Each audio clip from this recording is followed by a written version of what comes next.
C'est pas rien, on a commencé, on vendait 20 000 couches par mois, aujourd'hui on en fait 4 millions. C'est une sacrée croissance et il faut pouvoir accompagner ça et aussi vite en 3 ans. La concurrence, c'est sain, ça montre qu'il y a un marché. On a innové parce qu'on a tiré le marché vers le haut. Et il y a 3 ans, personne parlait de transparence, personne. Et maintenant, tous nos concurrents ont chevauché le train de June, quoi.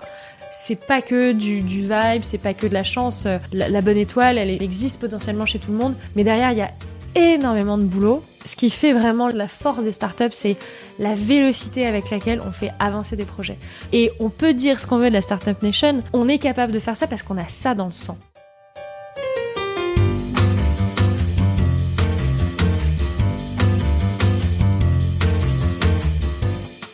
Vous écoutez La Combinaison, le podcast qui part à la rencontre de personnes exceptionnelles qui ont réussi dans leur domaine. Sommes-nous tous égaux face à la réussite ? Quel est le making-of, la combinaison d'éléments, de rencontres, de succès ou peut-être d'échecs qui ont porté des personnes ordinaires à devenir des entrepreneurs d'exception, des sportifs de haut niveau, des écrivains de renom ou des artistes qui rencontrent le succès ? Je suis Frédéric Azoulay, un passionné de podcast depuis plusieurs années et dirigeant d'une entreprise Papéo.fr, une imprimerie en ligne réactive pour les professionnels et les revendeurs. D'ailleurs, si vous écoutez cet épisode jusqu'à la fin, je vous offre un code promo pour commander sur notre site. Ces parcours de vie me passionnent, me fascinent et je me suis toujours demandé ce qui faisait la réussite d'une personne. Je sillonne la France pour tenter de répondre à ces questions en rencontrant ces personnalités incroyables.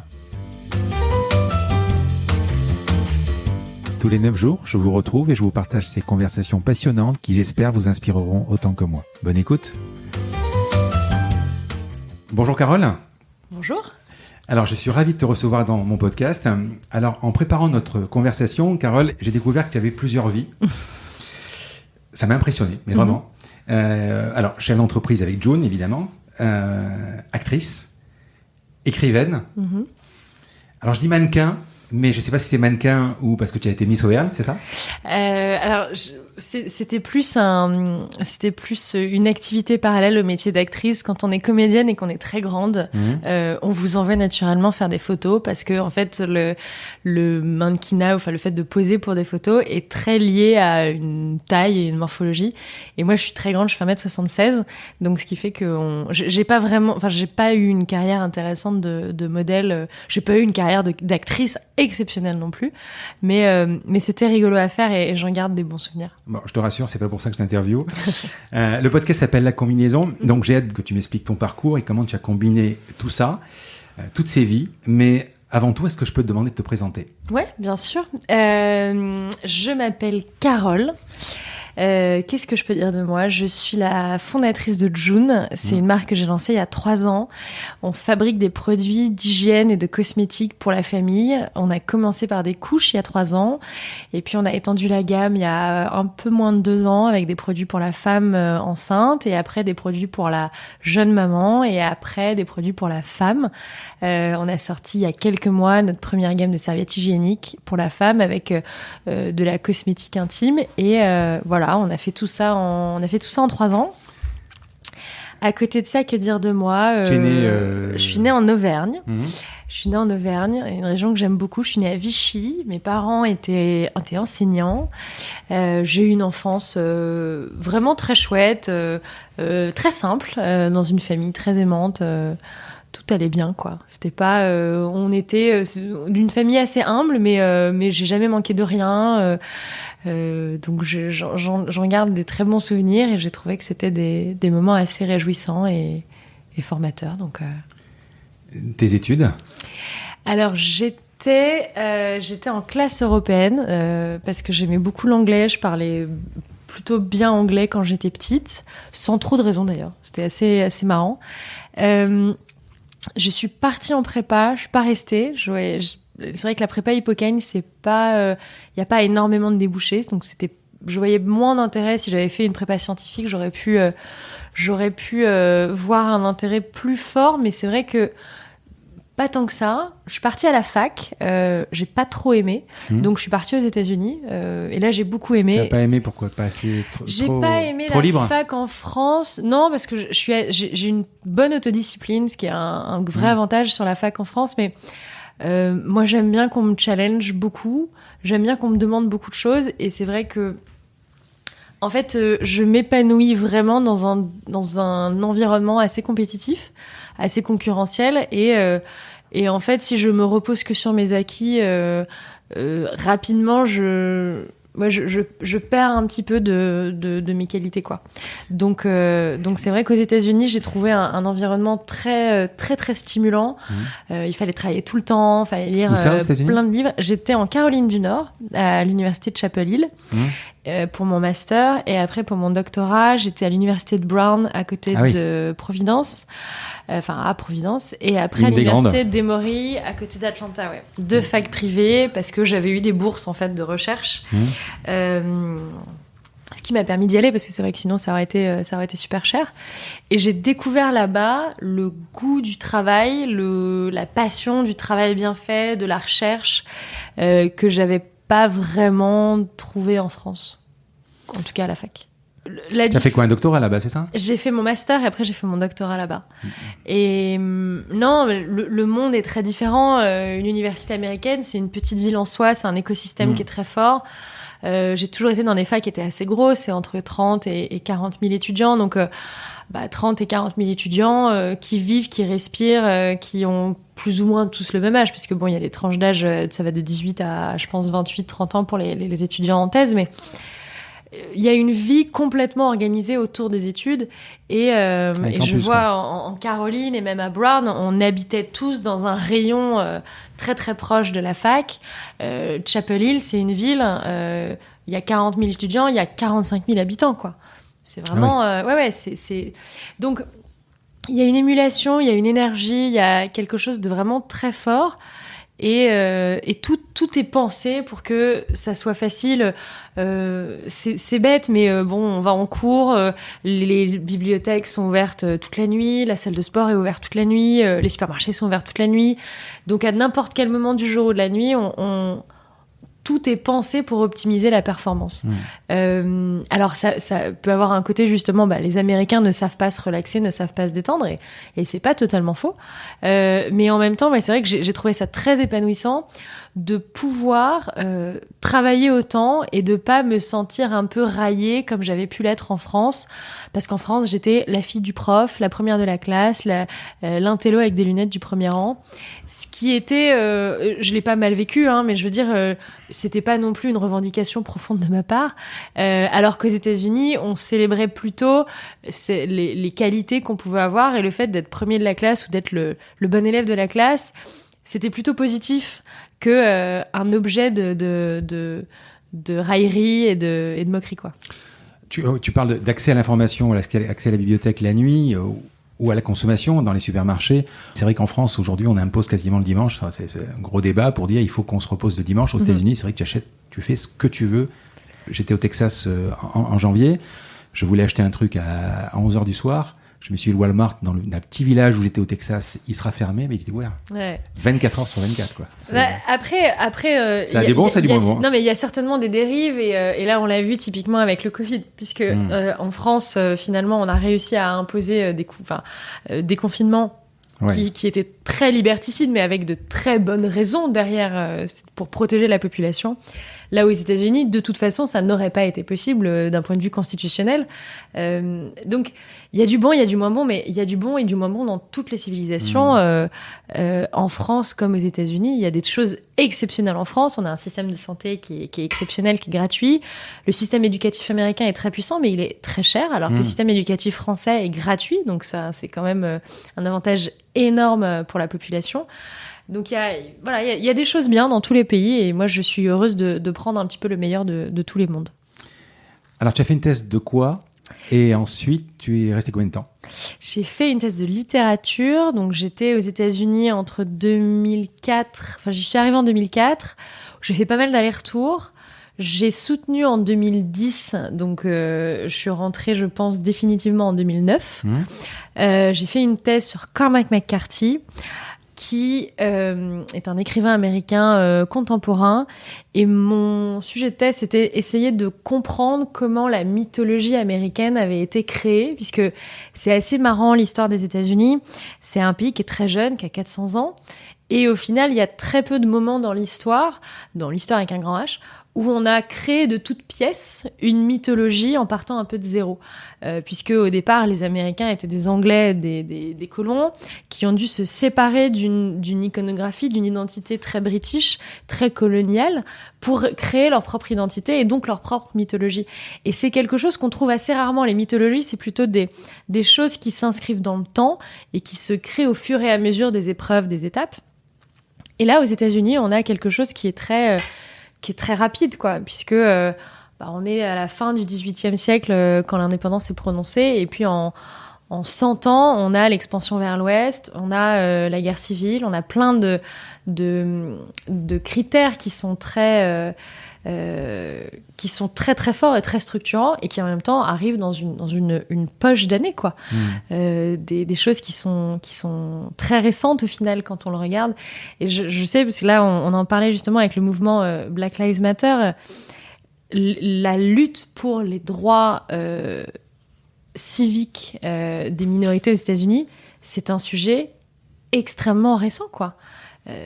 Finalement, ça a 50 ans. Les lois sur les droits civiques aux États-Unis ont 50 ans. Donc, c'est des sujets qui sont très récents dans l'histoire américaine et qui font que c'est des sujets qui sont encore extrêmement sensibles et qui ne sont pas encore résolus. Donc, c'est pour ça, on a souvent tendance à oublier que les États-Unis sont une nation assez jeune et qui donc passe par ces phases un petit peu de redéfinition des critères de ce que doit être l'américain, ce que doivent être les États-Unis. Mais c'est parce que pourtant ils ont un impact culturel, capitalistique à plein de différents niveaux, vraiment très très important, quoi. Les États-Unis, première puissance du monde, première influence mondiale. C'est pas juste la puissance économique, c'est l'influence mondiale. Les stars américaines sont connues à travers le monde entier, quoi. Les livres américains sont traduits dans énormément de pays. La culture de la démocratie que les Américains ont vraiment essayé de pousser dans un certain nombre de pays par belligérance ou par diplomatie, c'est vraiment il y a un truc assez fort, alors que c'est une nation qui est très jeune. Tu soutiens en France ? Je soutiens ma thèse en France en 2010. Donc, tu restes combien de temps ? Je pense pas que tu m'aies répondu. Je suis entre 2004 et 2009. Ah, tu as 5 ans. Alors 5 ans avec pas mal d'allers-retours. J'avais des phases où je pouvais rentrer pendant 6 mois, repartir 6 mois. T'as pas envie de rester ?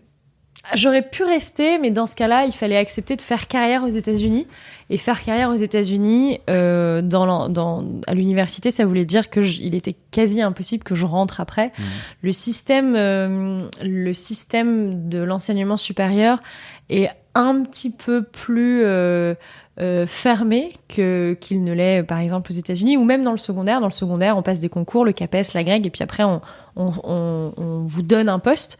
Là où finalement, dans le secondaire, dans l'enseignement supérieur, c'est beaucoup plus... c'est un vrai recrutement. Et on m'a souvent reproché, quand j'ai fait des entretiens, c'est la première fois que je vais dire ça, mais on m'a souvent reproché, déjà mon âge, on m'a reproché d'être trop jeune, on m'a reproché de faire trop petite fille. Un jour, on m'a reproché d'avoir mis des perles à un entretien... en me disant qu'est-ce que vous voulez, enfin vous pouvez pas venir enseigner dans cette université de gauche avec vos perles et votre air de première de la classe. Je trouvais ça assez sidérant. Donc c'est un milieu qui est assez à part et mon directeur de thèse m'avait prévenu à l'époque. Il me dit si tu restes aux États-Unis pour enseigner, il me dit tu peux et ça serait merveilleux, mais sois consciente que tu ne pourras en tout cas certainement jamais rentrer pour enseigner en France. Parce que c'est vrai que j'ai plus souvent eu des réflexions sur le fait que j'avais fait une grande partie de ma carrière universitaire aux États-Unis qu'autre chose, quoi. Ce qui paraît quand même assez déconnant parce que j'ai une thèse en littérature américaine. Quel meilleur endroit pour la faire que les États-Unis ? Bien sûr. Mais... Donc tu la soutiens en France ? Ouais, je la soutiens en Sorbonne en 2010. Sorbonne. Et donc là, normalement, tu dois des années d'enseignement après derrière, c'est ça ? Alors après, il y a plein de façons de faire, Ouais. mais en effet, tu dois travailler pour l'État. Et donc aujourd'hui, d'ailleurs, je suis toujours officiellement en disponibilité. Je suis toujours D'accord. fonctionnaire en disponibilité. Ah oui. Parce que j'appartenais, entre guillemets, à l'État et à l'enseignement supérieur. Donc là, je commence à... mon dernier poste, d'ailleurs, avant de monter mes boîtes, c'était à l'Université Paris 12, à l'UPEC, où je dirigeais l'enseignement de l'anglais pour la faculté d'économie et gestion. Donc c'était un poste que moi j'ai beaucoup aimé. Déjà, j'aimais beaucoup mes collègues, j'adorais mes étudiants. Il y avait une diversité, un multiculturalisme qui était hyper fort, c'était très enrichissant. Et j'avais le sentiment vraiment d'amener quelque chose parce que j'avais une pédagogie qui était très américaine et surtout la pédagogie, l'enseignement de l'anglais en France est assez archaïque et c'est très scolaire et ce qui fait qu'au bout de 7 ans d'études, on a souvent des jeunes élèves qui arrivent à peine à prononcer une dizaine de phrases sans faire de fautes, qui par contre écrivent extrêmement bien mais qui parlent très peu finalement pour une langue, c'est un peu dommage. Et moi, c'est vrai que j'essayais de mélanger un petit peu les choses que j'avais apprises aux États-Unis, les choses que j'avais vécues en France, pour donner une façon d'apprendre la langue qui était un peu différente. Donc, j'en garde plein de bons souvenirs. Et c'est aussi grâce à ça que j'ai pu monter ma première boîte, puisque en fait, j'ai été invitée en qualité de directrice du département d'anglais. J'ai été invitée au Startup Day d'HEC pour inviter mes étudiants. Mes étudiants s'en fichaient un peu. Et donc, j'y suis allée toute seule et c'est là que j'ai rencontré Christophe Reynaud d'Isaïe qui m'a dit, quand je lui ai raconté que j'avais eu une idée pour un projet, mais que bon, je savais pas faire et que j'allais pas le faire, et qui m'a rentré un peu dans les plumes en me disant, mais Carole, c'est nul ce que tu dis, il y a aucune école au monde qui prépare au fait d'être chef d'entreprise, donc arrête de te chercher des excuses et vas-y. Alors, juste avant, tu vas juste un peu vite parce qu'on va parler de Momiville, c'est ta première boîte, c'est ça? J'ai 2-3 questions à te poser sur cette période-là. Donc, tu es prof. Ouais. Tu as du temps. J'ai beaucoup de temps. Voilà, donc tu vas employer ce temps à faire d'autres choses. Ouais. Donc je l'ai cité, si tu prends des cours de théâtre, c'est ça? Je suis prof à la fac et quand j'étais petite, je faisais beaucoup de théâtre et j'ai écrit depuis que je suis petite. Moi, j'ai eu ma première nomination pour un prix de scénario quand j'avais 14 ans au Festival du film de Paris. Donc c'est une passion que j'ai depuis très très longtemps. Et donc quand je rentre en France, je soutiens ma thèse. J'ai un copain qui un jour par hasard me propose un rôle dans sa pièce parce que une fille est tombée malade. Je dis ok, ça commence comme ça et puis petit à petit en fait, je me reprends au jeu et je me retrouve à faire une pièce, 2 pièces, 3 pièces. Donc ça commence un petit peu comme ça. À ce moment-là, j'ai un agent qui toque à ma porte et qui me dit j'aimerais bien vous signer dans mon agence. Et donc après c'est une dynamique qui est assez vertueuse parce qu'un agent amène quelques publicités, amène des photoshoots un peu plus de mode.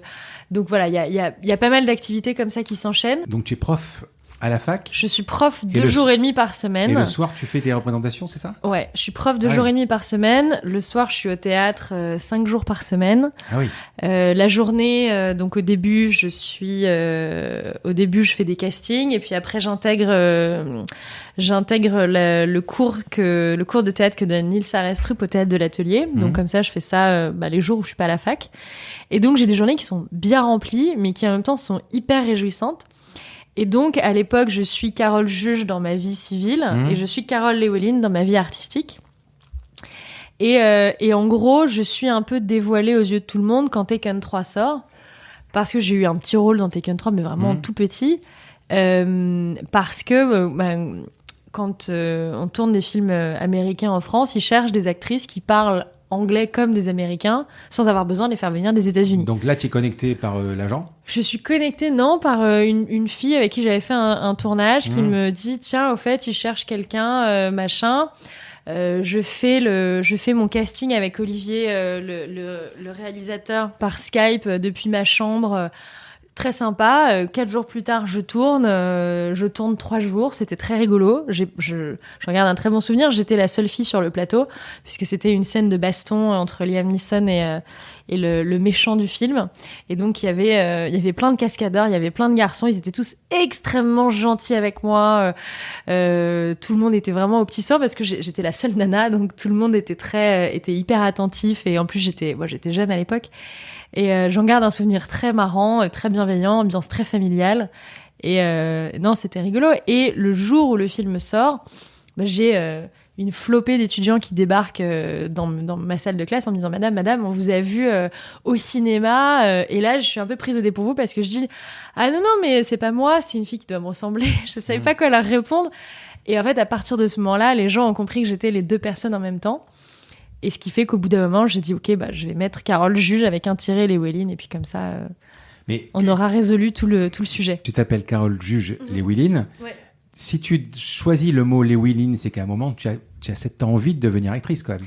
Je choisis le nom Llewellyn quand j'ai 14 ans, quand je suis nommée au prix junior du meilleur scénario du Festival du film de Paris. Tu te dis, Carole juge, ça le fera pas? Non, pas du tout. Llewellyn, c'était le nom de mon poney quand j'étais petite. Et en fait, j'avais écrit un scénario qui était un drame familial et j'avais pas envie que les gens pensent que c'était mon drame, une histoire familiale que j'avais vécue parce que c'était pas du tout le cas. Et donc, je me suis dit, je veux pas que les gens pensent qu'en fait, c'est ce qui m'est arrivé. Donc, j'ai changé de nom à ce moment-là. J'ai gardé Carole parce que j'aimais bien mon prénom. Et donc, c'est comme ça que je me suis appelée Carole Llewellyn. Voilà. Ok. Parlons de Mobyville. Alors, aux États-Unis, donc tu pars aux États-Unis, je crois que tu fais connaissance avec Facebook, mais la première version, c'est-à-dire la version qui était vraiment la version que les Français ne connaissent pas, ouais. Parce qu'en 2000, Facebook est arrivé en France en 2007. Celle du social network, à peu près, ouais. Exactement. Et comment ça se fait que tu montes Mobyville? Explique-moi le début et comment ça devient. Alors, l'idée, je l'avais eu longtemps avant d'avoir mon accident de cheval. Ma sœur, en fait, a déménagé en Bretagne pour suivre son compagnon, tombe enceinte très vite, grossesse assez difficile, et donc se retrouve finalement dans une nouvelle région, sans avoir particulièrement d'amis, de connaissances, et finalement pas de réseau autour d'elle, de filles avec qui elle va pouvoir partager des choses et faire des choses. Elle passe son temps sur les forums, et elle me dit, mais... le problème sur les forums, c'est que je parle à des nanas qui sont le seul point commun qu'elles avaient, c'était d'accoucher à la même date. Elle me dit, je parle avec des filles qui sont à l'autre bout de la France, qui ont 10 ans de plus que moi, 10 ans de moins que moi, on n'a rien en commun, mais on accouche en même temps. Et là, je me dis, mais c'est dommage, sur Facebook, nous, à l'époque, on avait un moteur de recherche pour trouver des profils en fonction de ce qu'on aimait les uns chez les autres. Et je me dis, mais pourquoi est-ce que ça n'existe pas pour les parents, quoi? Et donc, l'idée part de là. Je la mets dans un coin de ma tête. Quoi, 2015 ? Non. Ma nièce, elle a 12 ans aujourd'hui, donc on doit être en 2007, 2008. Mais tu montes Mobyville en 2015, par contre. Ouais, complètement. D'accord, ok. Ouais. Continue, excuse-moi, je t'ai coupé. Non, je t'en prie. Et donc, l'idée reste en moi. J'en parle à des copines. J'ai des copines qui ont fait HEC. Je leur en parle. Elles me disent, c'est bien, mais nous, ça nous intéresse pas parce que... c'est compliqué de monter l'idée de quelqu'un d'autre, quoi. Et c'est vrai que j'en parle un peu à droite à gauche. On me dit oui, c'est pas une mauvaise idée, mais moi je peux pas le faire, ça m'intéresse pas. Donc je me dis c'est pas grave. Si je trouve personne pour faire cette idée, je vais pas la faire. Je rencontre Christophe Reynaud qui me dit c'est n'importe quoi, vas-y fais-le. J'ai un accident de cheval juste après qui me laisse donc plus maintenant handicapée, mais toi tu le vois, j'ai une grosse cicatrice sur le bras droit. Comme je vais faire une photo tout à l'heure, tu verras la cicatrice et tu pourras la montrer. Pas zoomer, ouais. Et donc à ce moment-là, je me retrouve enfermée chez moi, arrêtée pendant 6 mois. Et donc je me dis mais je peux pas rien faire pendant 6 mois, c'est pas possible. Donc je commence à lire plein de bouquins sur la création d'entreprise, je commence à faire un business plan, je commence à rédiger, et c'est franchement un gros avantage d'avoir fait de la recherche, c'est que je suis pas douée pour grand chose, mais chercher des informations, structurer et analyser, ça je sais faire, c'est ce que j'ai fait pendant mon master et ma thèse de doctorat. Donc au final, je me retrouve dans un truc qui est assez confortable pour moi, trouver des infos, lire des bouquins, structurer des choses. Et quand je sors de mon congé, donc c'est ma chute, c'est 18 mois de traitement, 4 opérations, enfin c'était un peu compliqué. Au bout des 6 mois où j'avais enfin le droit de sortir un peu de chez moi et de faire un peu quelque chose, là je me dis faut lancer cette société, faut le faire, quoi. Mais pour quelqu'un qui a soutenu une thèse, qui était actrice, c'est un pivot. Je pouvais plus jouer, honnêtement. Ouais. Je pouvais plus jouer, j'avais fait... Mais tu pouvais continuer à enseigner.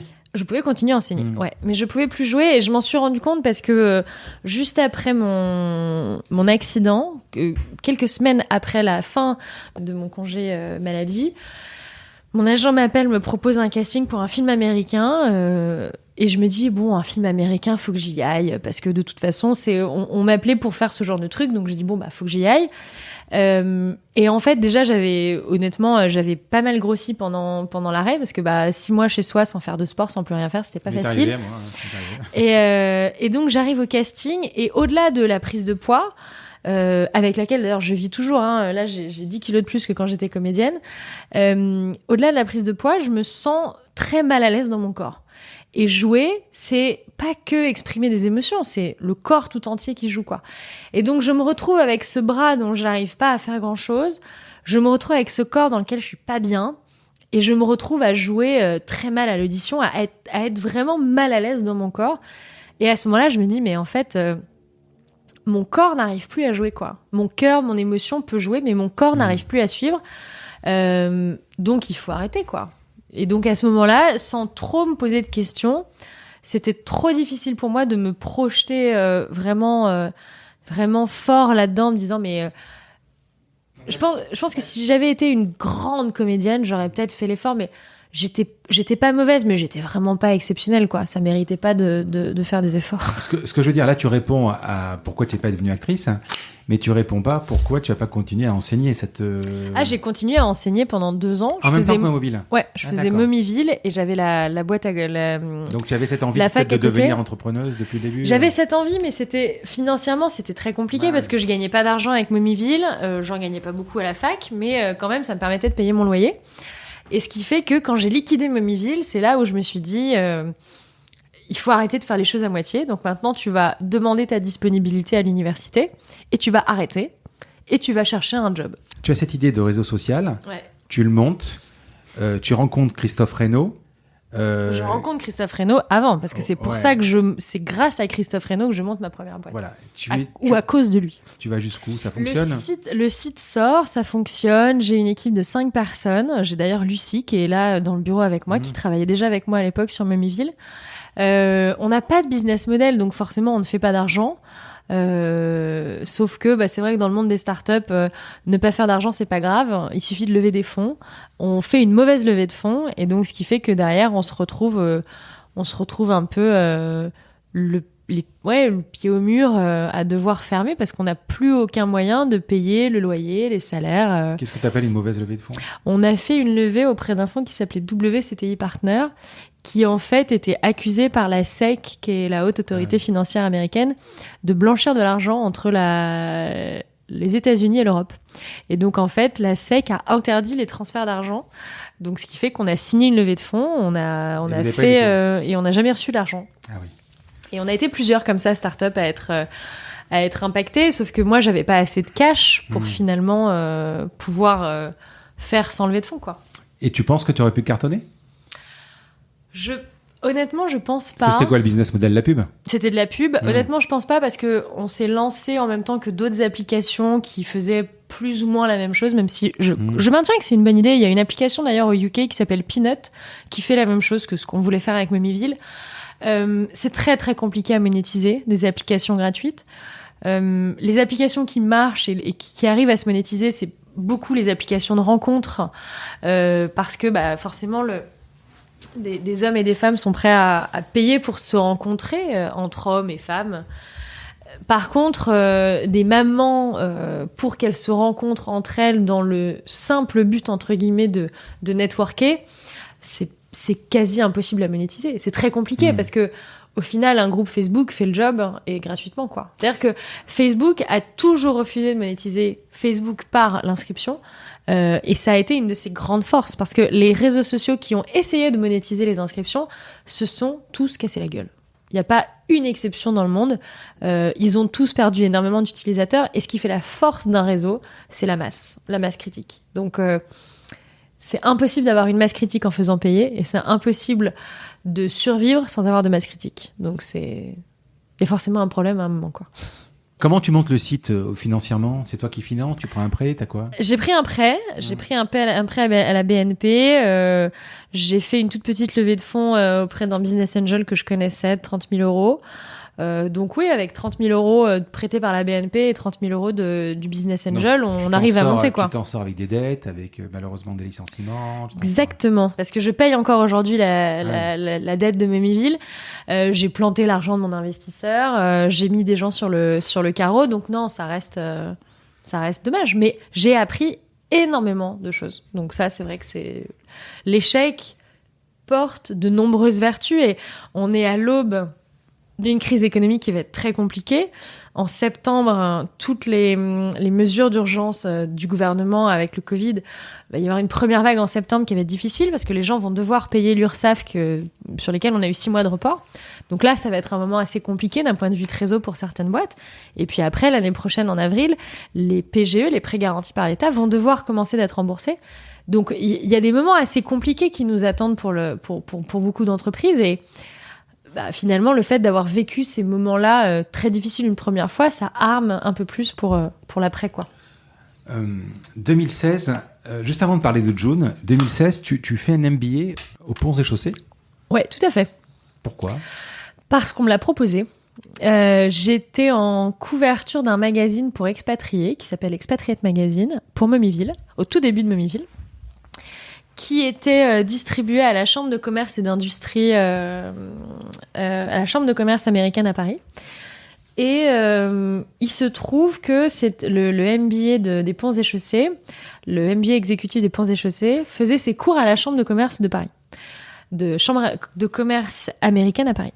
Donc l'équipe dirigeante tombe dessus, me dit mais ça nous intéresserait de vous parler, et donc ils me disent écoutez, nous ce qu'on vous propose c'est de participer à la promotion du MBA. En échange, vous parlerez du MBA et vous serez un petit peu notre étudiant porte-parole, parce que il faut être très honnête, étant une femme et étant entrepreneur, il y a certains avantages d'un point de vue de communication, puisque finalement on est très peu nombreux. Je crois que c'est 1% des entrepreneurs qui sont des femmes, donc c'est quand même on est quand même plus rare à l'intérieur de l'écosystème. Et voilà, donc je pense qu'ils avaient envie de pouvoir subventionner comme ça un membre de la promotion. Et donc je me suis posé la question, parce que je me dis ça va rajouter quand même beaucoup de choses à faire. Mais c'était génial, j'ai appris plein de choses. C'est un programme qui est très qualiteux. Il y a une option exécutive qui est vraiment super pour les gens qui travaillent. Il y a une option normale qui est vraiment sur plusieurs mois full time pour des gens qui ont plus le temps, qui font un vrai stop. Et moi, j'ai fait la promotion exécutive, donc c'était vendredi, samedi, dimanche, une fois par mois. C'était vraiment top, quoi. On a appris plein de choses. J'ai découvert j'avais une professeure de marketing qui était exceptionnelle, Sandra Rothenberger.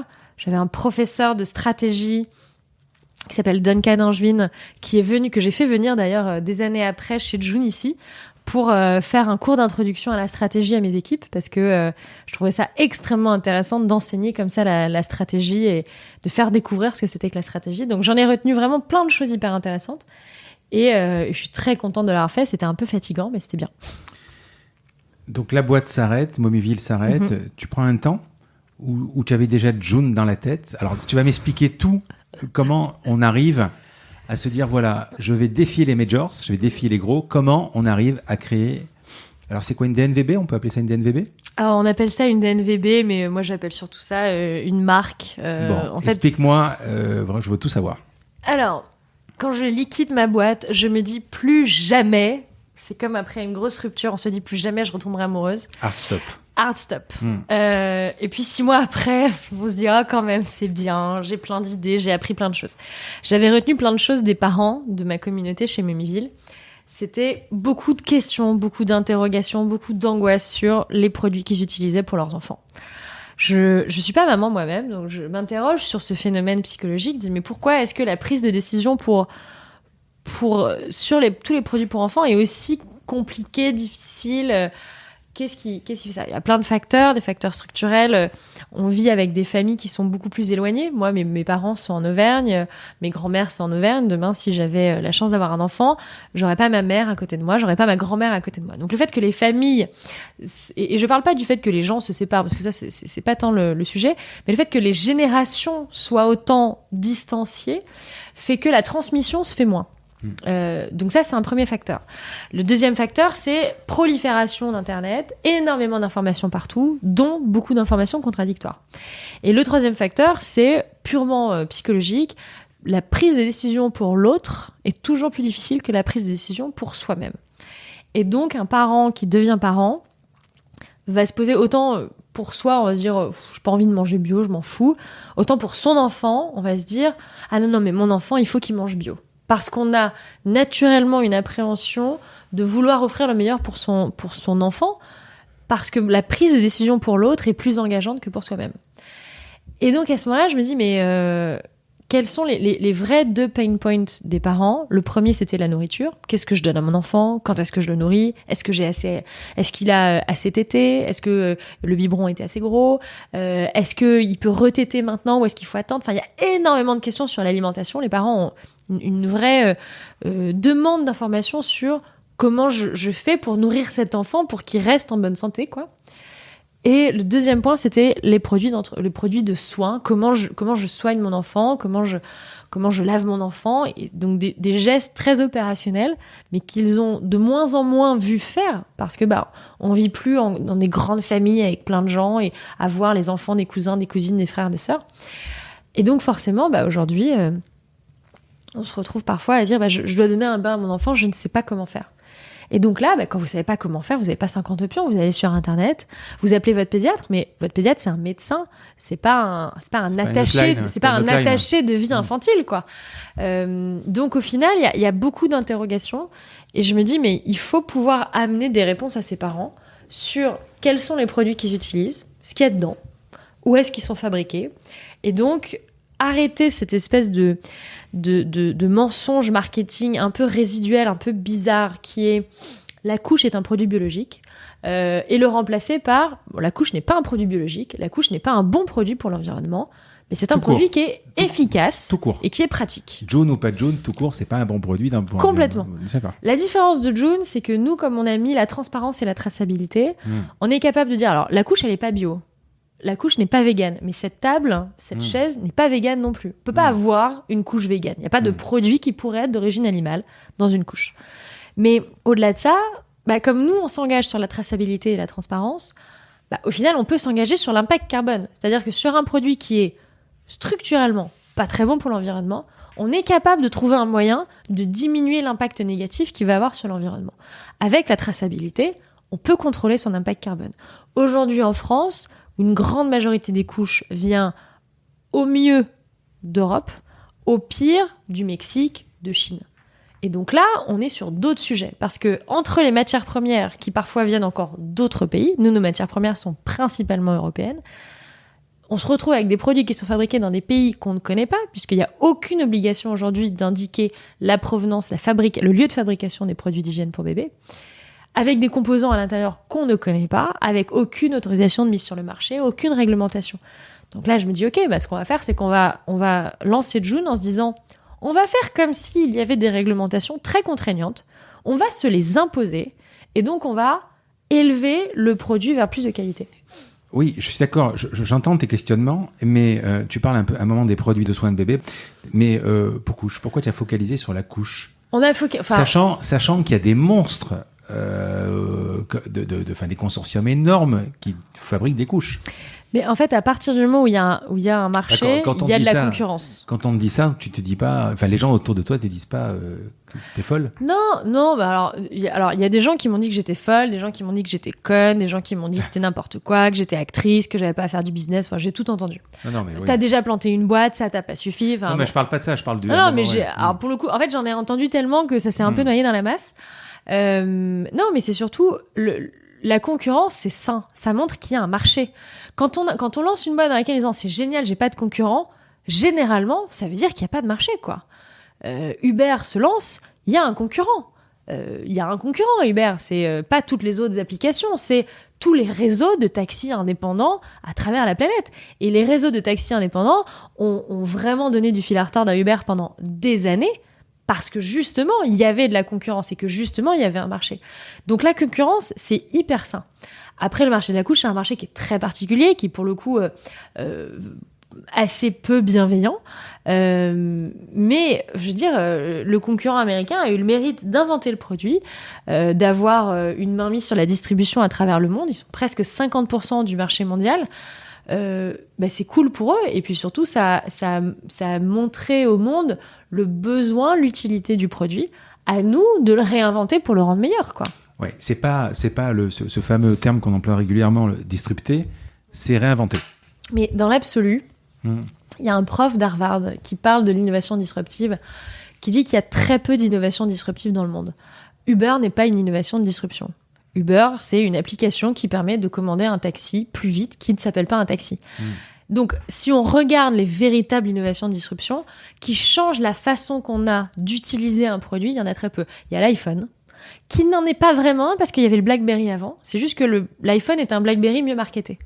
Mais le fait d'avoir dans un téléphone et un ordinateur, ça, pour le coup, il y a une innovation qui est potentiellement plus rattachée au BlackBerry.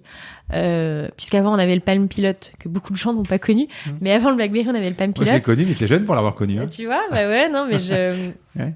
Donc, des vraies innovations de disruption. Il y a Newton avant, je sais pas si t'as connu ça. J'ai pas connu ça. Ah, voilà.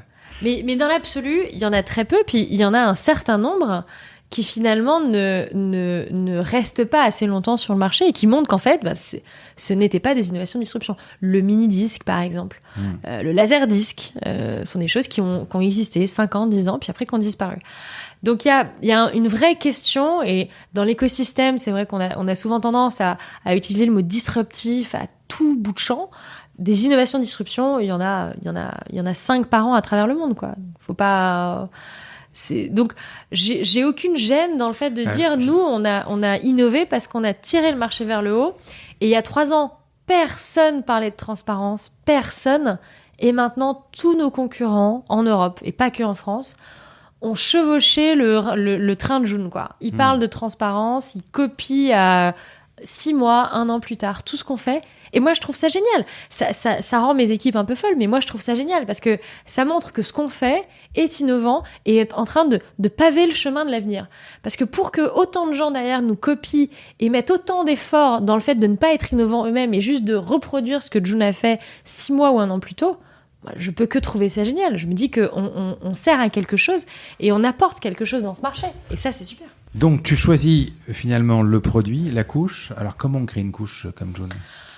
Déjà, je pense que le fait de pas venir du monde de la couche, ça apporte beaucoup de choses parce qu'on part sans a priori. On fait comme j'ai fait pour Momuville. On se pose, on lit des études, on creuse tous ces sujets avec un œil nouveau et un regard nouveau.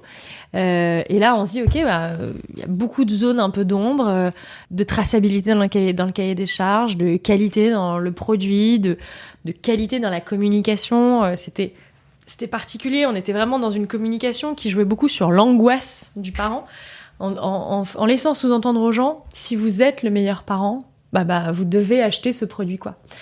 Et moi, c'est vrai que quand j'ai lancé June, j'ai toujours dit, mais moi, je veux que les parents soient heureux, qu'ils soient heureux en June ou pas en June.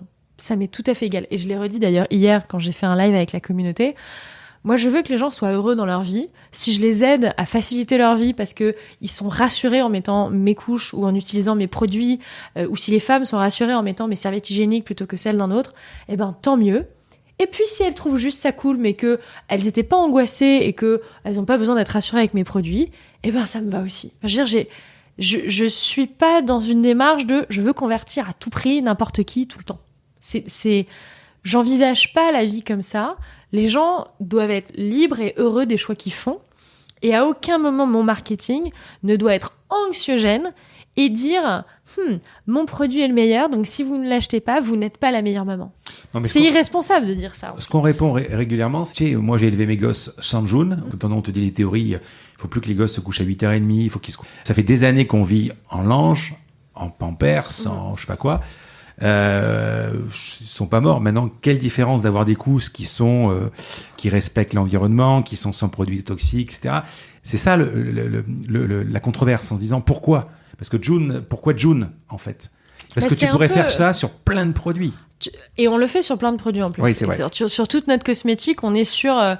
quand tu prends certaines marques de dermocosmétiques enfants qui ont pignon sur rue, t'as encore la moitié des produits qui ont des listes Inky qui sont dégueulasses. Bon, pourquoi ils n'ont pas décidé au départ de faire des produits clean? Faut leur poser la question à eux. Non, je pense que véritablement l'enjeu, c'est de se dire, pourquoi faire des produits différemment? Le bio, il y a 20 ans, moi je mange bio depuis que j'ai 8 ans, donc ça fait plus de 20 ans. Le bio il y a 20 ans et le bio de maintenant, ça n'a rien à voir. Pourquoi? Parce que en scalant le bio, on est passé d'un bio extrêmement protégé, sécurisé, contrôlé, à un bio qui peut venir du Pérou, avec un label, on sait pas trop ce qu'il y a derrière. Et donc c'est pas parce que il y a 20 ans, il y avait un truc qui existait, que 20 ans plus tard, la même chose qui a la même appellation, c'est le même produit. D'autant plus que, typiquement, le glyphosate, t'as des couches aujourd'hui où tu trouves des traces de glyphosate. Je sais pas s'il y a 20 ans, on cherchait des traces de glyphosate dans les couches, mais aujourd'hui, quand tu vas chercher, par exemple, si tu appliques les mêmes comparaisons au bio, aujourd'hui, on va avoir des taux d'acceptation de produits toxiques, entre guillemets, dans des produits bio, qui étaient interdits 20 ans plus tôt. Pourquoi ? Parce que plus tu vas devoir grossir, grandir, et plus tu vas devoir assouplir un petit peu les règles autour de certains produits. Mais la vraie question, c'est est-ce que c'est vraiment bon sur le long terme ? Moi, je pars du principe qu'on a une augmentation très forte des cancers sur l'enfant sur les 20 dernières années. À cause de quoi ? On n'en sait rien. À cause de l'environnement, à cause de l'utilisation du plastique, à cause de la couche, à cause des produits qu'on leur met sur le visage, à cause de ce qu'on leur donne à manger, à cause de la pression atmosphérique, à cause de la pollution, à cause de l'aération des bâtiments, à cause de la peinture des chambres, on n'en sait rien. Ce qu'on sait, c'est que à augmenter les seuils de tolérance en disant bon, là on sait qu'on risque rien, si on augmente un tout petit peu, on sait qu'on risque toujours rien. On augmente un tout petit peu les seuils de tolérance, on augmente beaucoup le cumul de ces seuils. Et au bout d'un moment, on a par exemple de plus en plus de puberté infantile. Des petites filles de 7 ou 8 ans qui d'un seul coup vont avoir une puberté très jeune. C'est un truc qui n'existait quasiment pas il y a 30 ans. Donc il y a bien un moment où il faut se poser la question de l'impact des facteurs environnementaux sur nos enfants, mais comme sur nous-mêmes. Donc la différence, c'est que se poser la question pour l'enfant, c'est se poser la question pour l'avenir. Alors que se poser la question sur nous-mêmes, c'est se poser la question sur mon avenir à moi à titre personnel. Et on a forcément plus envie humainement de combattre quelque chose quand c'est pour autrui que quand c'est pour soi. Donc naturellement, quand on réfléchit à ce qu'on veut offrir à ses enfants, il y a des parents qui ne mangent pas bio, mais qui veulent forcément donner du bio à leurs enfants parce que ils sont particulièrement sensibles au fait de faire le meilleur choix possible et donc d'aller vers le meilleur produit possible. Donc tu as répondu parfaitement au why. Je repose ma question, comment on crée une couche parce qu'une fois que tu as le cahier des charges, une fois que tu as le why, comment tu arrives ? Est-ce que tu contactes un chimiste ? Comment tu fais pour pouvoir... Non, tu vas voir un fabricant. En France, il n'y a que 2 fabricants. Il y en a un qui m'a claqué la porte-nez en me disant que j'étais folle et que ça marchera jamais. L'autre m'a dit vraiment ça marchera jamais ton truc, mais il m'a trouvé sympathique. Ils m'ont trouvé sympathique, donc ils m'ont dit on va le faire parce que je suis pleine d'enthousiasme, je crois à fond dans mon projet. Je pense que 3 ans après, ils sont assez contents d'avoir cru en... Ouais, je bosse toujours avec eux, je les adore, on s'entend très bien. Ils avaient leur marque ? Ils avaient leur propre marque, ouais. D'accord. Ils avaient leur propre marque, ils fabriquaient des marques qu'ils exportaient beaucoup. Ils avaient leur propre marque. Et c'est vrai que voilà, on arrive et puis on lance ce projet qui se passe bien. Et après... Il n'y a pas de brevet, il n'y a rien du tout, quoi. Non, parce qu'il y a, encore une fois, ce qui fait la qualité supérieure d'un produit, c'est la qualité des matières premières, la qualité des processus de fabrication. Donc, on se retrouve avec un produit qui, aujourd'hui, est vraiment top, qui est très traçable. Ça, pour moi, c'est la clé. C'est comme notre gamme textile. Elle est fabriquée aujourd'hui dans une usine qui fabrique plein d'autres produits textiles pour plein d'autres marques textiles. Mais notre gamme à nous est particulièrement traçable. Et c'est ça qui nous intéresse. C'est comme dans une usine où tu vas faire, je sais pas moi, du jambon, qui est un exemple un peu bizarre parce que je mange pas de viande depuis plus de 30 ans, mais tu vas faire du jambon, tu as la même machine qui va te faire 5 ou 10 qualités de jambon différentes. c'est un peu la même chose, quoi. Une usine, une machine, c'est un moyen. Et ton cahier des charges, tes matières premières, c'est ce qui va faire la différence entre un moyen 1 et un moyen X. Comment tu lui donnes, parce que tu vas pas lui dire, je voudrais faire une couche plus transparente, sans glyphosate. Non, parce que dans l'absolu, les personnes mettent volontairement du glyphosate dans une couche. Il n'y a pas un fabricant au monde qui se dit, tiens, je sais pas quoi faire ce matin, je vais mettre du glyphosate dans ma couche. C'est plus un enjeu de un marché qui n'est pas vraiment régulé, qui n'est pas vraiment contraint, finalement est un marché qui fait un peu ce qu'il veut, quoi. Et c'est vrai que ça a été l'objet de débats assez houleux à l'Agence nationale de sécurité sanitaire quand ils ont demandé l'année dernière, il y a un peu plus d'1 an et demi, ils ont demandé aux fabricants, s'il vous plaît, mettez les composants sur les paquets. Et au final, il y a eu un peu une levée de bouclier sur le fait de mettre les composants sur les paquets, alors que ça me paraît hyper normal et hyper naturel de dire on met les composants sur les paquets, quoi. Donc non, on fait un produit avec lui. Donc il y a beaucoup d'allers-retours. Il y a pas mal d'allers-retours. Il y a encore plus d'allers-retours sur les produits cosmétiques. Donc, aucun chimiste, et que non, lui. Non. Donc voilà. On a des ingénieurs en maison qui travaillent beaucoup sur les qualités des matières premières, les analyses des matières premières, pouvoir les analyser, voir en quoi elles sont différentes, voir comment elles vont évoluer à travers le temps. On le fait aussi beaucoup sur la partie dermocosmétique, parce que c'est hyper important pour nous d'avoir une dermocosmétique qui est très très clean. Alors en effet, c'est d'avoir un score de 100% sur Yuka, mais pas que.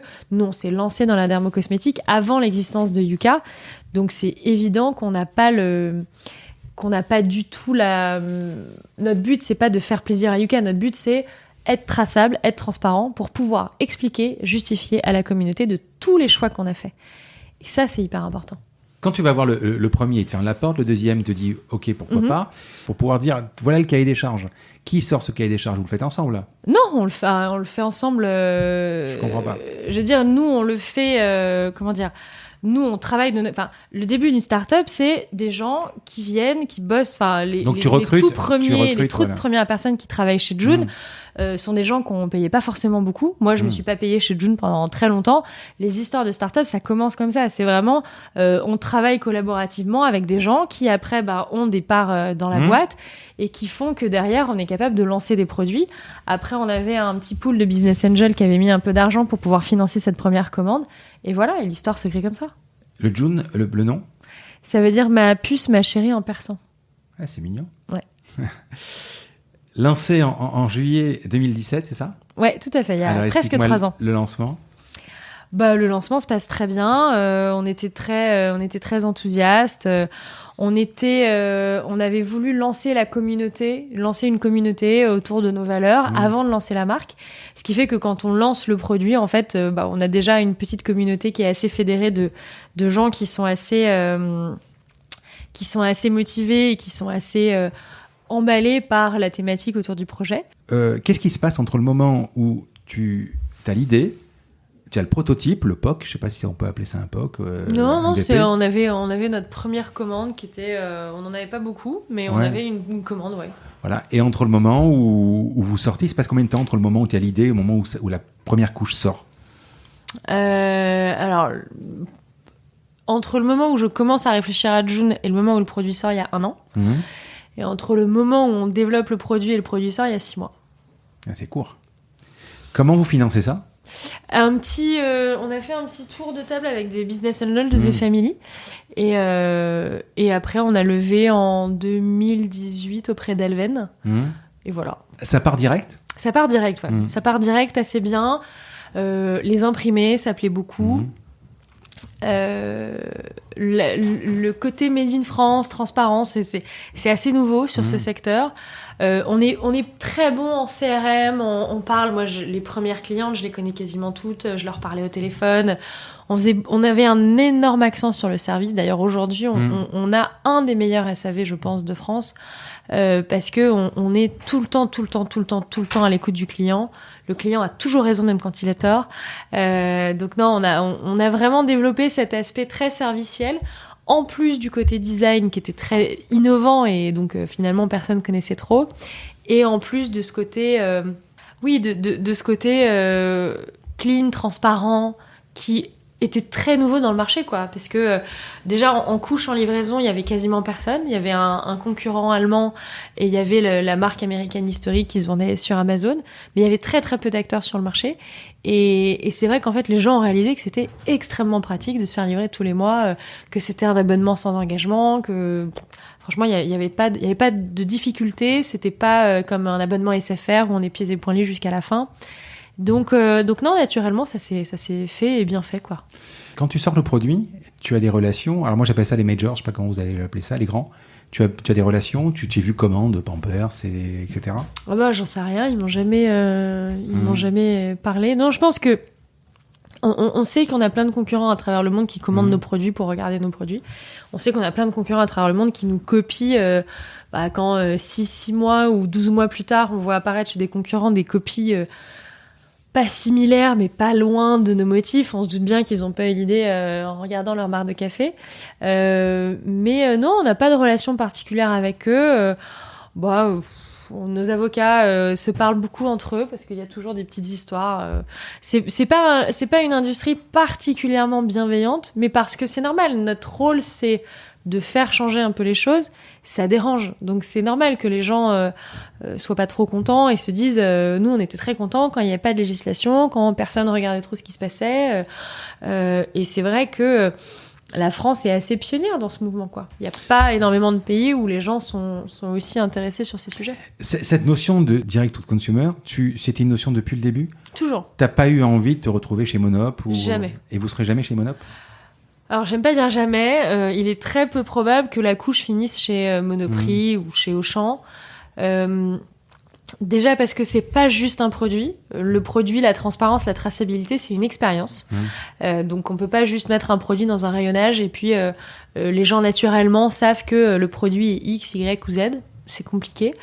En plus, on a des... Alors, les bruits qu'on entend, c'est les chiens Byron et Percy, c'est ça ?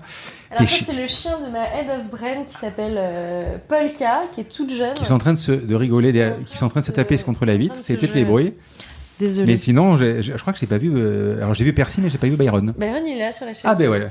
Il dort sur la chaise. J'ai confondu les deux. Ouais. Je t'ai coupé. Non, je t'en prie. Donc non, je dirais pas jamais. Mais c'est vrai que je pense que j'ai envie de tester le retail sur des expériences qui sont innovantes et pas juste pour dire mon produit est dans l'étagère d'un tel ou d'un tel, quoi. J'ai envie qu'il y ait une vraie démarche, qu'il y ait quelque chose d'assez fort. Donc c'est vrai qu'historiquement on a été beaucoup sollicité pour aller dans les hyper, les moyennes, les grandes surfaces. On a toujours dit non jusqu'à maintenant. Après, l'avenir nous dira si on ne retailera jamais aucun produit de June ou si on choisira parmi tous les produits ceux qu'on a envie de distribuer plus traditionnellement. Tu peux me donner quelques métriques ? Je donne très peu de métriques. Je peux te dire quoi qu'on vend... Combien de couches ? 4 millions de couches par mois. 4 millions ? En ce moment, ouais. Alors attends, je vais faire mon calcul. Je sais pas, c'est quoi ? C'est un enfant, c'est 120 couches ? Ça va dépendre de l'âge, de la taille. Ouais. Un enfant, ça va être entre 190 et 120 couches par mois, ouais. Ah oui, donc ça fait 4 millions, ça fait 30 000. Tu dis pas, je calcule tout seul, j'ai le droit. Et la logistique, c'est fait par l'usine directement ? Non, la logistique est faite par notre partenaire dans le nord de la France qui s'appelle Logvad, qui est exceptionnel. On a commencé avec eux, une relation très longue date. Maintenant, ça fait 3 ans qu'on bosse ensemble. Une équipe incroyable, que ce soit la direction, que ce soit les gens qui au quotidien fabriquent les colis. Enfin, vraiment, c'est très bienveillant et je suis très, très, très fière qu'on ait pu créer ça ensemble parce que c'est pas rien. On a commencé, on vendait 20 000 couches par mois. Aujourd'hui, on en fait 4 millions. C'est une sacrée croissance et il faut pouvoir accompagner ça et tout le monde n'est pas capable de faire ça. Et c'est vrai que l'équipe d'Olivier a été tout à fait vraiment exceptionnelle en bout à bout. Et là, on a vécu en plus tout le Covid ensemble. On n'a eu aucune interruption de service. Il y a des grands sites, mais vraiment des très gros sites qui ont rien pu livrer pendant 3 mois. Nous, on a tout livré. Moi qui suis dans l'e-commerce, c'est galéré. Hein. Ah ouais, non. Parce que même envoyer un colis en 24 heures, ça prenait une semaine. Ouais. Non, nous, on a vraiment eu un énorme travail qui a été fait par l'équipe d'Olivier et puis par l'équipe chez nous. Et ça, c'était une grande fierté, ouais, que les parents se retrouvent pas sur le carreau, que les parents se retrouvent pas sans leurs produits. Donc ça, c'est vrai que c'était chouette. Le produit, on a compris, le produit est exceptionnel. Votre valeur première, je pense, si je l'ai bien compris, c'est de la transparence. Alors, c'est la transparence, mais surtout, le produit est hyper efficace. C'est-à-dire que tu peux faire le meilleur produit, le produit le plus clean du monde, si le produit ne marche pas et qu'il est moins efficace que le produit de la concurrence, les gens l'achèteront une fois, mais ils le rachèteront pas. Bon. Donc, les gens l'achètent une fois et continuent de l'acheter après. Après, ce qui fait la force... Pour passer de 0 à 4 millions... Faut y aller quand même, c'est à la fois la qualité du produit, la qualité de la communauté, la force de la communauté. Une maman de June ou un papa de June va être content, il va en parler à 10 mamans ou 10 papas de June qui derrière vont en parler à 1 à 10 personnes. Donc ça déjà c'est très fort. Ensuite la diversification des produits, c'est-à-dire que nous on réfléchit beaucoup à de quoi les gens ont besoin. On leur pose ouvertement la question. Les parents de June ont forcément tous reçu dans leur vie chez June 1, 2, 10 questionnaires leur demandant leur avis sur un truc. Donc ils nous donnent plein d'infos, ils nous disent nous on veut ci, on veut ci, on veut ça. Alors après quand on les écoute, on a 550 produits à faire. Donc après le but c'est de trouver les bons produits. Mais tu vois les serviettes hygiéniques par exemple, jamais de la vie il y a 3 ans je me serais dit je vais faire des serviettes hygiéniques. Jamais. Je le fais parce qu'au bout d'un moment, quand pendant 6 mois, des mamans, parce qu'en l'occurrence là, c'était vraiment que les mamans qui me disaient mais pourquoi vous faites pas des serviettes hygiéniques pour nous ? Pourquoi vous faites pas des tampons ? Pourquoi vous faites pas ci ? Et au bout d'un moment, tu te dis ok, posons-nous la question de pourquoi on les fait pas, quoi. Et pourquoi on aurait intérêt de les faire. Et donc tu regardes, tu creuses, tu dis ah oui, en effet, c'est pas très clean le monde de la serviette, du tampon, donc hop, tu creuses et tu dis qu'est-ce qu'on va faire, machin. Et c'est ça qui est, je pense, très vertueux. La communauté nous donne beaucoup d'idées, nous informe beaucoup, parle beaucoup avec nous. Ils sont très attachés à la marque, ils sont très attachés à ce qu'on construit. Et ça, c'est vrai que c'est quelque chose qui est très difficile à répliquer. Parce que une communauté, c'est comme une grande histoire d'amour, ça demande beaucoup de temps, ça demande beaucoup de preuves. C'est pas juste un quick win, quoi. En plus que tu t'impliques parce que tu fais des vidéos et je connais bien la marque. Ce que j'ai beaucoup aimé, alors vous avez par exemple sur Insta, prenons le cas d'Insta. Insta, vous avez 2 communautés, enfin 2. Il y a le June Corporate, en plus si je peux dire, et on parle de June. Mais ce que j'ai beaucoup aimé, moi, c'est la vie en June. Ouais. La vie en June avec les photos des mamans qui font un château fort, une caisse avec les boîtes. Je trouve ça génial. Ouais. Vraiment, je trouve ça. C'est vrai que c'est une vraie communauté. C'est une vraie communauté. Plus qu'une plateforme de marque encore, c'est une vraie communauté. Ouais. Parce que en fait, on reçoit tellement d'images de parents qu'on était vraiment frustrés de pas pouvoir tout reposter, parce que vraiment, tous les jours, je sais pas combien on en reçoit, mais vraiment énormément. Et on s'est dit, c'est dommage, on peut pas reposter au quotidien, parce que, en effet, notre Instagram, c'est à la fois, c'est pas que une vitrine de la marque, c'est, on présente les produits, on présente les projets, on présente les usines, c'est hyper important de montrer les usines, de montrer l'univers, de montrer. En ce moment, on montre beaucoup la vie au bureau parce que les gens ont envie de voir comment ça se passe, le déconfinement, etc. Et on se disait, mais c'est dommage, on a toutes ces photos de bébés qui sont trop mignonnes.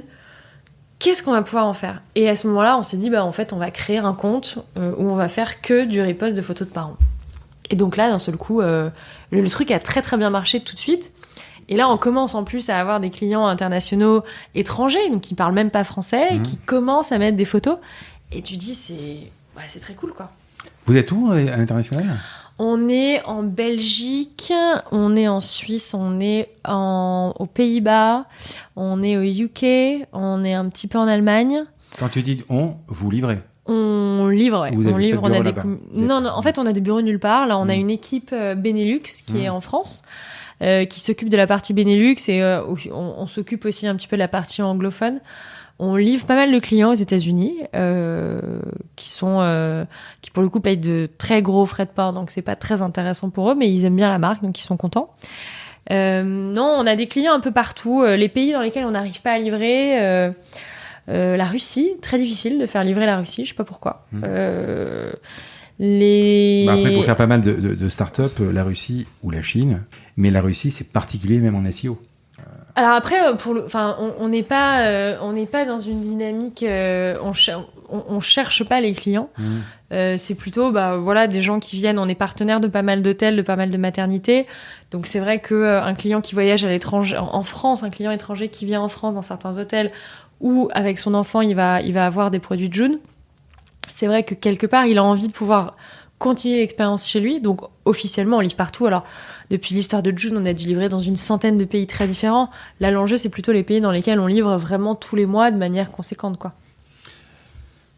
tes premières mesures marketing, pour y revenir, avant de créer cette communauté, enfin quand je discutais avec, par exemple, Anthony Bourbon de Feed, avant de sortir les bars, il avait créé cette communauté, il avait déjà ses précommandes, et ensuite ça a été uniquement, il a transformé l'essai. Ça a été à peu près pareil sur June? Nous, on n'a pas fait de précommande. Nous, on a tout de suite été dans le produit est là pour que les gens puissent l'acheter. Donc non, on fait jamais de précommande. Je sais que Asphalt fait ça aussi, ça marche pour pas mal de gens. Nous, c'est vrai on n'est pas parti sur cette route-là, on est parti direct sur une commande ferme pour que les gens puissent avoir leurs produits très vite et puis profiter de l'expérience et du service. Quand je t'ai présenté également comme un auteur. Donc tu as écrit un livre qui s'appelle Une ombre chacun. Et à l'époque où j'ai étudié Carole, tu étais en train d'écrire un deuxième. Ouais. Est-ce qu'il est prêt ? Il est pas complètement prêt. Non, il y a encore dans mon salon, il y a des affiches un peu bizarres parce que je mets toutes mes notes en fait sur un mur dans un coin de mon salon. Et donc je mets des photos, des notes et tout un peu bizarre. Donc non, il est pas prêt puisque c'est encore affiché sur le mur de chez moi.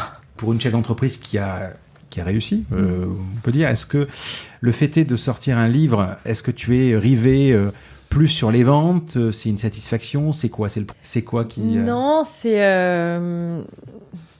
D'après ton parcours, c'est une consécration, sûrement. Il y a ce côté-là, le fait d'être publié, en plus j'ai un éditeur qui est quand même assez prestigieux et j'ai eu des bonnes critiques, donc je pense que c'est vraiment un cumul de ça, c'est-à-dire que sortir un livre pour sortir un livre, je suis pas convaincue que ça m'aurait satisfait. Après, je suis jamais très satisfaite de moi-même en règle générale. Je suis toujours assez critique de moi-même et quand je relis Une ombre chacun, je vois plein de trucs que je me dis oh là là, j'aurais dû écrire ça très différemment. Non, le futur roman, j'aimerais bien avoir plus de temps pour écrire, mais c'est vrai que j'en ai très très peu. Et puis le temps pour écrire, c'est pas comme tu vois, dans ma journée. Pour les gens qui nous entendent, j'ai dû interrompre le podcast pendant 25 minutes pour faire un entretien RH extrêmement urgent qu'on essayait absolument de caser avec un candidat qui était au passage à Paris. Ce que tu dis, j'aurais aimé faire plus long. Malheureusement, tu as un rendez-vous derrière, on pourra pas aller beaucoup plus non, mais 1h30, c'est bien. C'est pas 1h30 là, hein. Ça fera 1h, 1h15, ouais. C'est vrai que les 3 heures de Mathieu Stéphanie, ça part. On finit sur plein de sujets très divers. Et puis, il y a quand même beaucoup de gens qui me disent, j'ai arrêté avant la fin, c'était très long. Et puis, j'ai discuté avec Agnès, ta CM. Ouais. On a parlé des chiffres, etc. Je donnais pas mal de métriques. Et c'est vrai que 1h15, 1h30, c'est un bon taux. Tu vois, comme quoi. Mais comme quoi, voilà. Donc non, j'aimerais avoir le temps de plus écrire, mais en fait, tu vois, dans ma journée s'enchaîne, mais je pense que c'est la journée de plein de CEO de start-up. Dans la même journée, je vais enchaîner des choses extrêmement différentes et mon cerveau va faire un bond. C'est-à-dire que pendant une demi-heure, je vais être directrice marketing. Pendant 1 heure, je fais un point RH. Pendant une demi-heure, je fais un point parce que j'ai un Juni qui a des questions sur sa carrière, sa vie, son avenir. Pendant 3/4 d'heure, je vais faire une réunion sur une innovation pour l'année prochaine. Après, pendant 20 minutes, j'ai une interview téléphonique sur un sujet Covid. Après, j'ai 20 minutes pour manger. Après, t'arrives. Après, j'ai un entretien RH. Après, j'ai toi. Après, j'ai un call avec les avocats. Après, j'ai un call avec ma C-suite. Tu vois. Et donc, en fait, c'est très fatigant parce que tu ne fais que sauter d'un sujet à un autre. Et en fait, au moment où tu arrives dans la pièce, tu dois être la personne qui est utile. C'est-à-dire que quand j'arrive en entretien, en interview avec toi, je suis pas du tout la même. Je viens pas pour te dire la même chose que quand je vais faire un entretien RH. Quand j'arrive dans l'entretien RH, je me dis ok, là j'ai 30 minutes pour screener telle chose.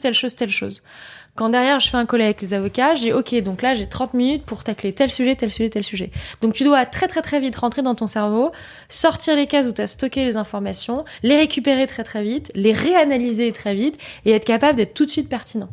Et c'est ça qui est épuisant dans le quotidien. Parce que tu bondis d'une tâche à une autre toute la journée. Et pourtant, mon emploi du temps est extrêmement méthodique, très rigoureux. J'ai une assistante formidable qui vraiment découpe des morceaux de temps en me disant « Tiens, t'as ça, après t'as ça, après t'as ça. » Et c'est le job qui veut ça. Après, moi, j'aime bien parce que il y a beaucoup de choses qui se passent dans une journée. on est très très véloce chez June. C'est aussi pour ça, je pense qu'on a grandi aussi vite en 3 ans. C'est pas que du vibe, c'est pas que de la chance. Le facteur chance, la bonne étoile, elle est chez tout le monde. Enfin, elle existe potentiellement chez tout le monde. Mais derrière, il y a énormément de boulot. Et il y a énormément de vélocité dans tout ce qu'on fait. Et je pense que c'est la chose qu'on a souvent tendance à oublier dans les startups. On parle beaucoup des startups, parfois en bien, parfois en mal. Mais ce qui fait vraiment, je pense, la force des startups, c'est la vélocité avec laquelle on fait avancer des projets. Quand il y a eu le début du Covid, Protège ton soignant, on l'a lancé en... On en parle avec Céline. 3 jours. J'ai reçu Céline Lazorte. Il y a le podcast qui est en ce moment, c'est avec Céline Lazorte. Ouais, on a parlé. Et je m'en rappelle puisque moi, je fais la toute première, tout début du Covid, je fais une commande en Chine pour du matériel médical. Et je sais plus si c'est Céline ou Tatiana qui à un moment on échange sur le sujet. Et je me rappelle très bien, le tout premier week-end de Protège ton soignant, j'ai dit attendez, mais moi je peux faire le header pour la cagnotte Litchi parce que Céline lançait la cagnotte Litchi. Elle me dit ça te va si on rattache ton achat à Protège ton soignant, comme ça nous fera une première action. J'ai dit bien sûr, pas de problème, on le fait. Et là je commence et je me revois depuis mon téléphone sur Canva. On est, je sais pas, peut-être dans le groupe à l'époque, on est peut-être 5 ou 6 ou peut-être 8. Et donc tout le monde envoie sa photo. Et donc c'est attends, je suis en train de faire un header pour la cagnotte Litchi en mettant les trucs. Alors, depuis, je t'avoue qu'il y a une vraie graphiste qui est venue, qui l'a faite. Et puis, en fait, on dit, attends, mais moi, je connais un tel, machin. Donc, on rajoute des gens.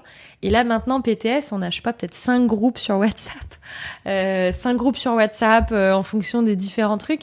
Et la vélocité à laquelle on a mis ce truc en place, et très sincèrement, Céline et Tatiana ont fait beaucoup plus. Moi, j'ai pas fait grand-chose. J'ai fait 2-3 bannières à la con et j'ai fait en effet la première commande qu'on a rattachée à Protège ton soignant. Mais la vélocité à laquelle le truc est lancé, à laquelle l'argent arrive et l'argent rentre, c'est exceptionnel. Et on peut dire ce qu'on veut de la Startup Nation. On est capable de faire ça parce qu'on a ça dans le sang. On a ça dans le sang. Et tu me posais la question de t'as pas peur devant les grands, mais j'ai envie de dire je m'en fous.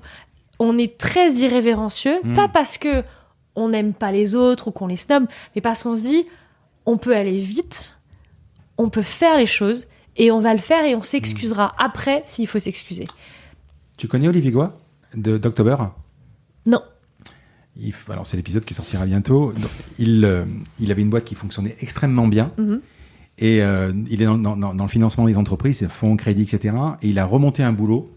Il est sorti de l'opérationnel. Il l'a monté en mode start-up, from scratch. Personne. Il a déménagé, il s'est mis tout seul parce qu'il s'est dit je pourrais pas monter alors que c'était un truc qui était connexe. C'est comme toi si tu sortais par exemple un produit, une couche hygiénique, tu vois là. Il a préféré le refaire en mode start-up tout seul parce que cette agilité tu la retrouves pas dans des boîtes qui commencent à grossir de 200 personnes. C'est un vrai challenge ça. On va aller vite parce que comme ça je donne terminer. Tu vas me répondre assez rapidement parce que tu as un rendez-vous derrière. Est-ce que tu es une question que je voudrais te poser? Est-ce que tu es hyperactive? Alors. J'en sais rien. Je suis pas diagnostiquée, mais il paraît, ouais. Tu te lèves toujours à 5h30 du matin pour écrire ? Alors non, parce qu'en ce moment, j'écris plus le matin entre 5h30 et 8h30, non. Mais sinon, tu faisais ça ? Je l'ai fait pas mal de temps, ouais. Quand je faisais le Miracle Moi, Morning. c'est ma méthode de travail, c'est-à-dire que moi, je fais quelque chose de 6h à 9h, et quand les équipes arrivent à 9h, je commence mon opérationnel. Mais sinon, je fais autre chose, par exemple le podcast ou quoi, avant. Tu fais du sport ? Je fais du sport pendant le confinement. J'ai fait beaucoup de yoga parce que on pouvait pas sortir. Je monte à cheval. C'est quand j'ai eu un gros accident de cheval. On en a parlé tout à l'heure. T'as repris ? J'ai repris depuis 1 an et demi. J'ai acheté un cheval. Voilà, c'était mon rêve depuis de toute gamine. Et d'ailleurs, c'est marrant parce que les réseaux sociaux ont plein de vertus, mais aussi ont pas mal de défauts. Acheter un cheval, c'était le rêve de ma vie de gamine, de toute mon existence. Et un jour, j'ai eu 2-3 trolls sur Twitter qui m'ont accusé d'être une patronne bourgeoise parce que j'avais un cheval et que j'avais un petit chien, quoi. Et ça m'a fait vachement de peine parce que je me suis dit, mais non, mais en fait, c'est le rêve de ma vie. Et en plus, à cheval, j'oublie tout, quoi. Parce que la connexion avec l'animal est hyper forte. Et voilà, j'ai pas un niveau exceptionnel. J'aime bien en faire. June sponsorise quelques événements sportifs dans l'équitation. On a un bel obstacle avec une grande tour Eiffel verte et blanche. C'est assez marrant. Mais donc non, j'aime bien faire du cheval parce que ça m'apporte beaucoup. À cheval, t'es obligé d'être calme, t'es obligé de penser à ce qui se passe. Et quand t'es pas là, en fait, ça devient dangereux, quoi. Est-ce que tu peux me citer 2 ou 3 étapes de ta carrière qui t'ont marqué en flash? Des étapes de ma carrière, la soutenance de ma thèse. La soutenance de ma thèse, je regarde, c'est un beau moment, c'est un exercice de style qui est vraiment assez particulier. La liquidation de Momiville, c'est un exercice de style qui est aussi assez particulier. C'est une étape, hein. Mais je me revois rentrer dans le tribunal et c'est marrant parce qu'on est passé en vélo avec mon fiancé ce week-end juste à côté. Lui, il est avocat, alors ça le fait marrer, mais c'est vrai que je me revois rentrer dans le tribunal. Je me revois devant les juges de la liquidation et j'avais mis une jolie robe et je me suis dit, il faut pas que tu pleures parce que tu dois passer pour une fille sérieuse. Et puis en fait, je me mets à pleurer, quoi, parce que j'ai honte et je me dis, mais je suis vraiment désolée, j'ai vraiment fait tout ce que j'ai pu et je liquide peut-être, je sais pas, 200 000 euros de dette. Donc pour moi, c'est énorme. Pour eux, ils me disent, c'est rien du tout. Et le juge me dit, avec toute sa gentillesse, il me dit, mais vous inquiétez pas, ma petite dame, on va vous liquider votre société et puis c'est pas grave, vous allez pouvoir faire autre chose et remonter une boîte. Puis j'ai dit non, surtout, jamais.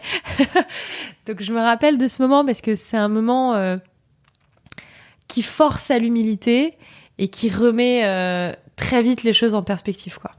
Et la troisième? Je dirais... Non, je dirais la semaine du lancement de June avec Inès, qui travaille chez moi maintenant, qui gère toutes mes influenceuses et mes célébrités, qui était notre stagiaire à l'époque. On avait acheté des paniers, comme des petits paniers pour faire les courses. On avait fait des échantillons de couches. En rentrant de la voiture, on était allé chercher les cartons de couches dans les Vosges avec l'espace de Lucie, ma salariée qui bossait avec moi chez Momiville. Et à l'arrière de la voiture, t'as des photos qui existent de Inès et moi en train de mettre des couches dans des sachets. Et l'après-midi, on va devant les Galeries Lafayette et on distribue des couches aux passants, quoi.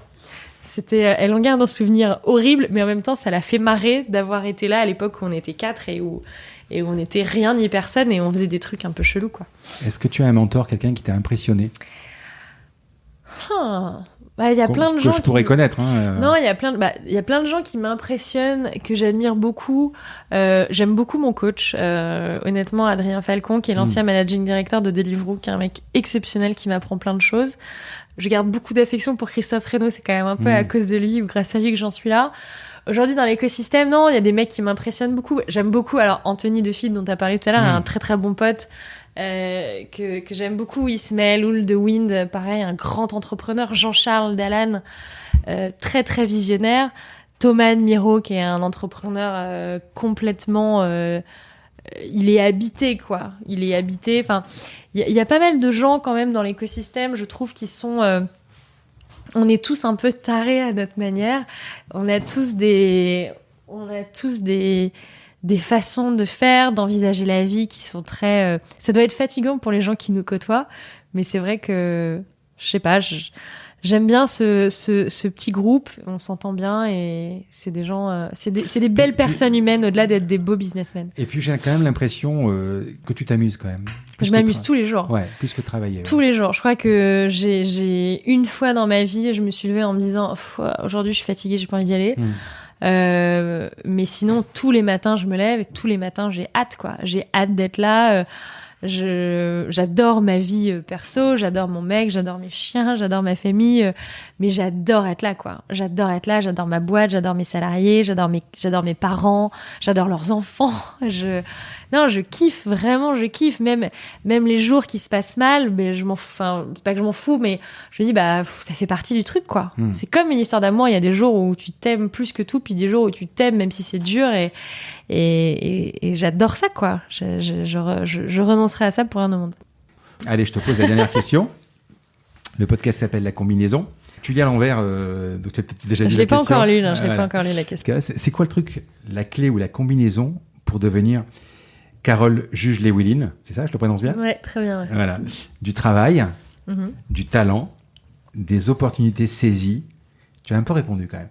De la chance, de la résilience ou de la persévérance, de la passion ou le tout? Je dirais que c'est de la passion et de la passion et de la rigueur. On est très, enfin rigueur, c'est une traduction inégale du mot anglais, mais on est très rigoureux, on est très méthodologique. On est des vrais gros bosseurs. Et en même temps, tous les jours, on est animé par le feu sacré, quoi. C'est June. Ouais. Enfin, je porte le feu sacré tous les jours parce que je suis animée par l'envie de démontrer que tu peux faire des bons produits de la bonne manière, les vendre sans mentir aux clients, en étant transparent, bien traiter tes collaborateurs, bien payer tes partenaires, et en même temps être une belle opération capitalistique. Et donc, j'ai envie de pouvoir démontrer à tout le monde économique, à tout le monde financier, que une boîte à impact, c'est pas une petite association sympa, ça peut être une boîte qui fait vraiment de l'argent, qui fait vraiment de la croissance, en respectant à chaque niveau les maillons de la chaîne. Il y a toujours des ratés, il y a toujours des trucs sur lesquels on pourrait être meilleur. C'est-à-dire qu'on n'est pas parfait, la boîte parfaite, elle n'existe pas. Mais j'ai envie de démontrer ça. J'ai envie de démontrer que tu peux bien faire les choses à tous les maillons et à la fin, ça donne un truc bien.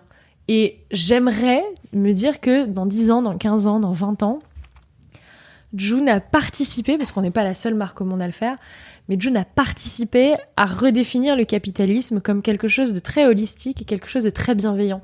Et pas juste quelque chose qui est... Les gens n'ont pas besoin d'avoir 10 yachts, quoi. C'est pas ça le but du capitalisme. Le but, c'était plutôt de se dire on va amener de la croissance, faire bourgeonner l'économie, créer de la richesse pour tout le monde. Et j'aimerais qu'on arrive dans une phase où le capitalisme est beaucoup plus holistique, beaucoup plus sain. Et je pense qu'on peut y arriver, mais il faut juste qu'il y ait de plus en plus d'entreprises comme nous, quoi. Tu penses pas que le Covid ait changé quelque chose ? Honnêtement, j'en sais rien.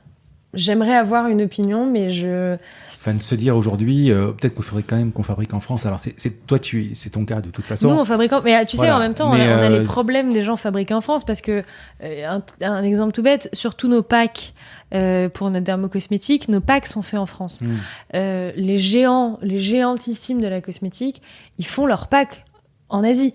Donc, en gros, ils sont en rupture de pack depuis 6 mois. Donc, qu'est-ce qu'ils ont fait ? Ils ont demandé aux usines européennes. Sauf que quand t'as un géant de la cosmétique qui vient et qui te commande 50 millions de flacons, et que toi, t'arrives avec tes 50 000 flacons, autant te dire qu'il te dit « T'es gentille, ma grande, mais bon, en fait, machin, il est venu et puis il m'a pris tout le stock, quoi. » Donc, il y a eu un certain nombre de sujets par rapport au Covid. Est-ce que ce sera suffisant pour réindustrialiser la France ? J'aimerais. J'en sais rien, honnêtement. Ce que je veux dire, c'est qu'il y a tellement d'argent qui a été distribué qu'on a réussi à débloquer, et de se dire aujourd'hui, voilà, pourquoi j'accepte d'acheter une voiture Renault qui est fabriquée au Maroc et qui est fabriquée en République tchèque, pourquoi elle n'est pas fabriquée en France, et pourquoi je dis pas à Renault, moi l'État, écoutez, relocaliser à Flaine, qui est en train en l'occurrence de licencier ou de fermer, et par contre je vous donne 1 milliard, 2 milliards, 3 milliards pour pouvoir aujourd'hui, et ça coûterait pas du tout 1 milliard, 2 milliards, 3 milliards pour pouvoir aujourd'hui relocaliser en France, ne serait-ce de pas être dépendant. Après, mais peut-être qu'on oubliera vite aussi.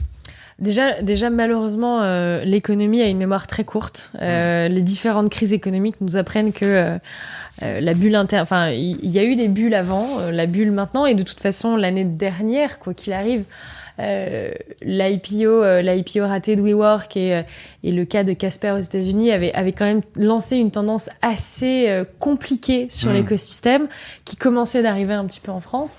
Et on savait que 2020, ce serait pas une bonne année. Bon, avec le Covid, c'est pire que ça. Mais néanmoins, je sais pas dans quelle mesure le Covid va changer structurellement les choses. J'aimerais qu'elle change vers le mieux. L'histoire démontre, en fait, il y a un biais cognitif dont parle... je me rappelle plus le nom de cet auteur qui a écrit Sapiens, mais il te parle de ce biais cognitif des générations, de se dire systématiquement, les gens de la génération imaginent toujours que c'était mieux avant. Alors qu'en fait, c'est jamais mieux avant, c'est toujours mieux après. Donc, j'ai foi que ce sera forcément mieux après, mais je sais pas comment. Bon. Donc, finalement, pour devenir Carole Juge, les Willin, c'est un peu le tout.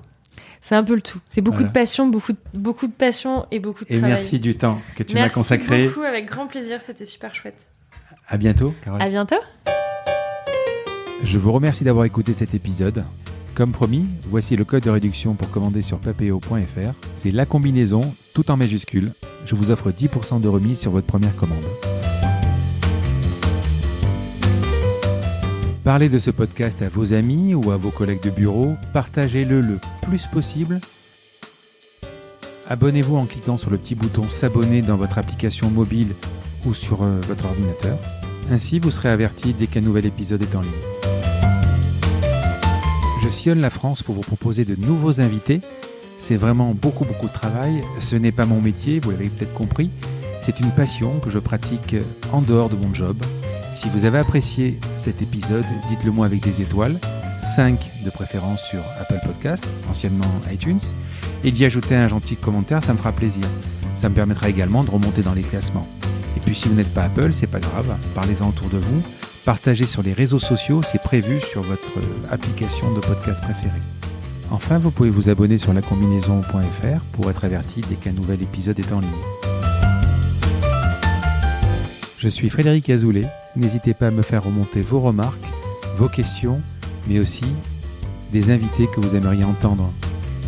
Je vous dis à bientôt.